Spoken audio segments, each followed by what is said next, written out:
She says, so if I couldn't make it, what makes you think you could make it? What does it mean to you to be an artist? Oh, wow.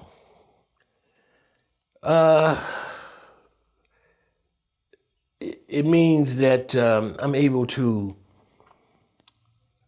give something back to people and to hopefully enlighten someone, and help someone understand something, whatever it is. I mean, and plus, me being an artist is basically all I can do anyway. So I mean, that's just who I am, And I tell people, I say, if you're going to be an actor, you can't go into it wanting to become a star.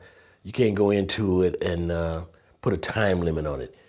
I mean, years ago, I knew people that got into it, and they were like saying, especially when they moved out here to California, they were like, well, if I don't have a TV show by in another year, I'm going back to Kansas. It's like, okay, you better go back to Kansas.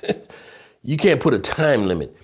This is a life. This is a life. You're gonna have ups and downs. You're gonna have more downs than ups.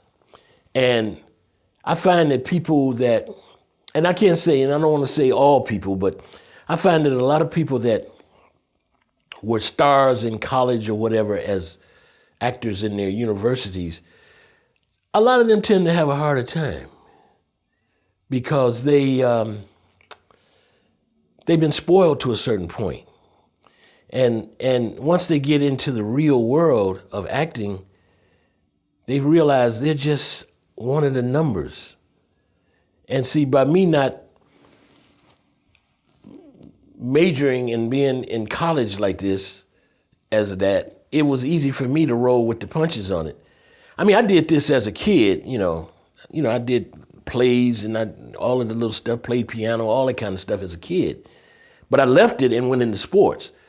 So having had a sports background, I know, like that thing I said about you're not gonna win everything, because in sports you're not gonna win everything. So you tend to have a little more of an even keel about it. And I find that a lot of my friends that I went to college with that were like in the theater department and had a degree as a director in film are, telemarketers and not in the business. There's nothing wrong with those jobs, of course, but they tend not to make it like that. And it was funny because a lot of those folk, I came into it from somewhere else.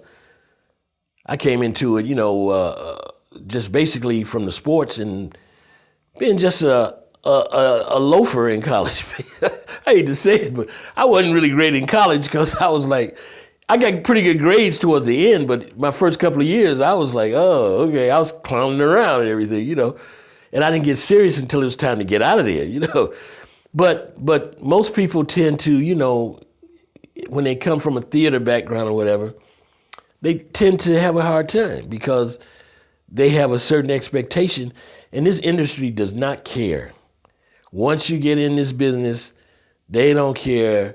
I mean, it's nice to have a master's from Yale, drama school. I mean, you might have it's all connections and whatnot anyway. So you might be able to do some things, but if it's just based upon, I have studied here at Juilliard, no. You got to once you get in front of that camera or get on that stage, you either have it or you don't. Yeah, I think early rejection actually helps you. Because also, too, it's not just the degree, but let's suppose you were a big fish back in your little pond, or you were the family star and everyone, thought you were, we can't wait to see little Joey go off and he's going to make it. And then I think that spoils people. And yeah, this is not that kind of a town. It sets you up almost.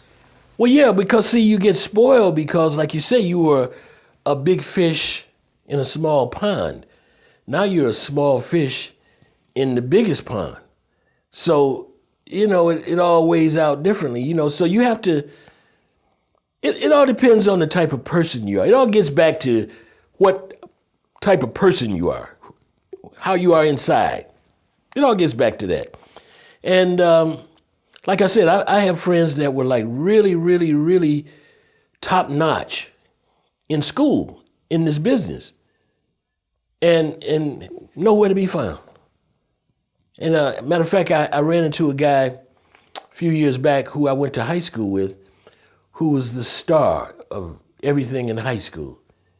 And he said to me, he says, wow, I can't believe that you've been doing this all these many years, and I was the top actor in high school. I'm like, yeah, you were. That's all I could say was, yeah, uh-huh. You ran into him here in Los Angeles? No, I ran into him back in Michigan, back home. Mm-hmm. And he was like, yeah, I said, yeah, you really were good. Yeah, you were excellent. What makes artists different than other people? Well, different in the sense of what you do, but not necessarily, you shouldn't be different as far as the type of person you are. The difference is basically what you do. Being an artist, whether you're a sculptor or a painter or a musician or an actor or a dancer or whatever, the only difference is what you do. It shouldn't be the type of person you are. See, where people have a problem in our business is once they get in it, they tend to, not all people, but some people, they tend to let it overwhelm them as far as their sense of who they are and how important they are. And my thing has always been, it's a job, Because, like I said, I couldn't do anything else. I got fired from every regular job I've ever had. I got fired from my paper route when I was 12. And it started a long list of being fired from regular jobs. Once I got in this, it was different. Now I got fired once in this, but I won't get into that. but it's just you got to be a regular person, and I find that being a regular person, people in the industry like you for that. I don't have many people that don't like me because it's hard not to like me because I'm just a regular guy. I'm not pretentious or anything like that. I don't, yes, I'm who I am. No, I'm not that because I'm not that. I'm just a regular working actor, So I understand. I mean, I had a woman tell me years ago when I first got into business, she said, yes, I saw you in that little thing you did. I'm surprised that you were able to do that. I'm like, I beg your pardon? She says, well, I had a scholarship in New York with Alvin Ailey, which is a top dance company. I said, oh, yeah, that's great. She says, so if I couldn't make it, what makes you think you could make it? Yeah, she said that to me. Now, I was at a point where I was new in the business, and I was like, oh, okay. And, I still remember that, and I'm like, oh. And I'm sure that woman has seen me over the years, She might be seeing you now. She might. And my first agent I got in Detroit, she handed me a script. She says, read this. So it was a Kentucky Fried Chicken commercial or whatever. And, I had no real experience as far as an actor like that, so I read it. She says, you have a great look. Oh, beautiful smile. Personality is great. But you'll never do voiceover work. And I said, oh, okay. And I was like, first of all, I'm like, voiceover work, basically, what's that? and once it was explained to me, I said, oh, okay. So I'm like, well, why won't I be doing that? That's what I thought to myself.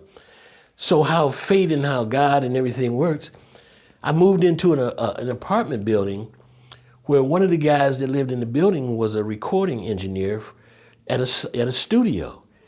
And I was in the laundry room one day, and he came in with his laundry, and we got to talking. He says, yeah, Gerald said that you're into the acting thing. I said, well, I'm just starting out in it. He says, oh, do you do voiceover? I says, no, my agent told me that I probably wouldn't be able to do that. He says, why not? So he says, let me put a load of clothes on. Come up to my apartment. Go to his apartment, got a studio. He started teaching me how to do voiceover. So when I left Detroit and moved to Chicago, I had my first little demo tape. The agents heard it and says, this is pretty good. Now, I had to gain more experience as I went along, but that's how I got into that. Because somehow, God, the voiceover gods were like, how dare her say he will never do that. We determine this, So it just fell into place, I've been doing voiceovers ever since. Matter of fact, I got to go and do something later. I got to do some auditions, I get 3 or 4 a day, which is a lot of auditions. Voiceover auditions, you get 3 or 4 a day minimum.